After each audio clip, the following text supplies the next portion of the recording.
বর্তমানে কিন্তু সোশ্যাল মিডিয়াতে দেখা যাচ্ছে যে 20 টাকার নোটে কিন্তু একটা মসজিদের ছবি রয়েছিল। সেই মসজিদের ছবির পরিবর্তে কিন্তু কান্তজিও মন্দিরের ছবি অ্যাড করা হয়েছে। ডক্টর ইউনূস এই কাজটা নাকি করেছেন, যেটা কিন্তু বর্তমানে সোশ্যাল মিডিয়াতে প্রচুর পরিমাণে ভাইরাল হয়েছে। আর এতে করে কিন্তু অনেক আলোচনা এবং সমালোচনার জন্ম দিয়েছে। তো দর্শকদের এবং আমাদের গোটা বাংলাদেশের মানুষকে বলবো যে ভাই, এরকম আলোচনা সমালোচনা না করে, ধর্মের মধ্যে বিভেদ না করে আমরা সবাই এক হই। আসলে সবাই যদি এক হয়ে চলাফেরা করতে পারে তাহলে কিন্তু সোনার বাংলাদেশ গড়া সম্ভব।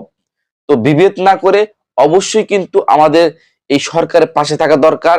আসলে এই একটা ছবির কারণে যে আমরা অমুসলিম হয়ে যাব এবং আমাদের যে ইসলামকে অবমাননা করা হলো, এটা আসলে কিন্তু না। আসলে আমরা সঠিকভাবে নামাজ আদায় করি না, আমাদের মধ্যে ইমানি শক্তি নাই, যার কারণে কিন্তু আমরা অনেক বিভ্রান্তির মধ্যে থাকি সব সময়। তো অবশ্যই আমি মনে করি এই সমস্ত ছোটখাটো বিষয় নিয়ে, ধর্ম নিয়ে বিরোধ না করাই ভালো।